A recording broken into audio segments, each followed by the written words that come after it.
History often remembers the names of kings, generals, and emperors.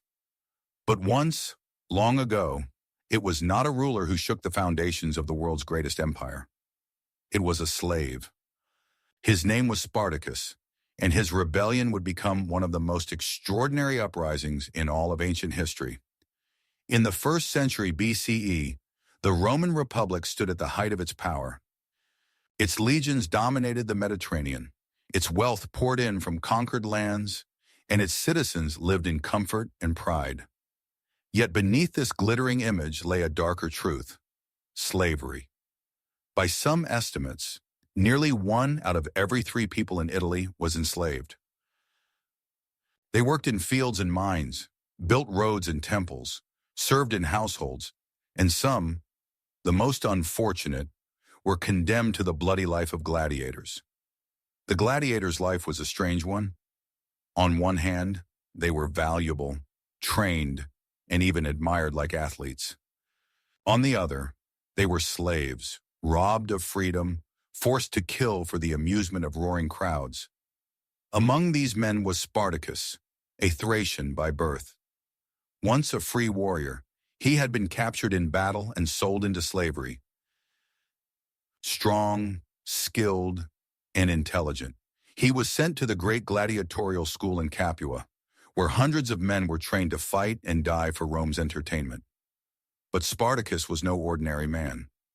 Though chained, though beaten, he never surrendered to despair. He earned the respect of his fellow gladiators, not only for his skill with the sword, but for his charisma, his vision, and his courage. Quietly, secretly, he dreamed of freedom. In the year 73 BCE, fate gave him his chance. Alongside about 70 companions, Spartacus launched a desperate escape.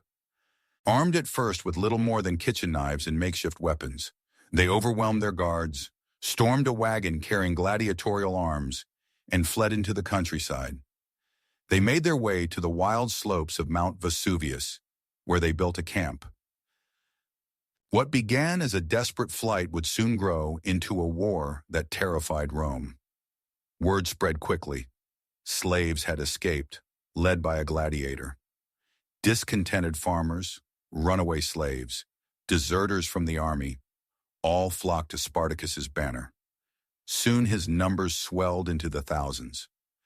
At first, Rome treated this rebellion lightly. The Senate dispatched small forces to crush the fugitives. But Spartacus was no common outlaw. He revealed himself as a brilliant strategist. When Roman troops thought the rebels trapped on Vesuvius, Spartacus used ropes woven from vines to descend the cliffs at night, ambushing his enemies from behind. The Roman soldiers were slaughtered. It was the first of many humiliations.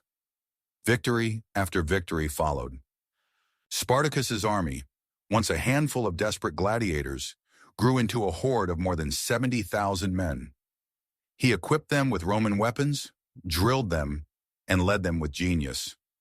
They defeated legions in open battle, seized supplies, and marched across Italy almost unchecked.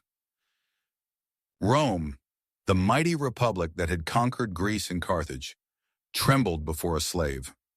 Spartacus's vision was clear.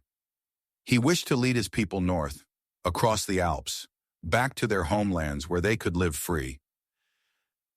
Twice he marched his army toward the mountains, defeating Roman forces along the way. But freedom meant different things to different men. Many of his followers, intoxicated by plunder and victory, demanded to stay, to raid, to live as conquerors in Italy itself. Against his will, Spartacus turned back, and with that choice, the dream of escape began to slip away. The Senate, humiliated by defeat after defeat, realized it could not underestimate this rebellion. They turned to Marcus Licinius Crassus, Rome's wealthiest man, ambitious, ruthless, and determined to restore Rome's honor. Crassus rebuilt the army with harsh discipline, even reviving the ancient and terrible punishment of decimation, where every 10th soldier of a cowardly unit was executed. Under his command, the Roman legions became deadly once more. The war turned savage. Spartacus continued to win battles, but Crassus pressed him relentlessly, driving the rebels south. Spartacus tried to secure ships to carry his army to Sicily, but treachery and betrayal crushed that hope. Trapped, cornered, with the net closing around them, the rebels faced their end. In 71 BCE, the final battle came in southern Italy. Spartacus gathered his army one last time. Ancient sources tell us that he fought with unmatched fury, cutting through the Roman lines in search of Crassus himself. Surrounded, wounded, yet unbroken, he fought to the very end. At last, Spartacus fell, his body lost among the dead. No one ever found him, a fitting end for a man who had become a legend. Rome showed no mercy to the survivors.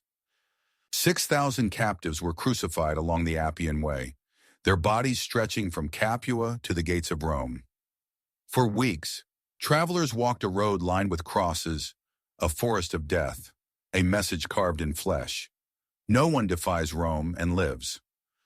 Yet even in defeat, Spartacus triumphed in another way. He did not win a kingdom, he did not carve an empire, but he left behind something more enduring, a symbol.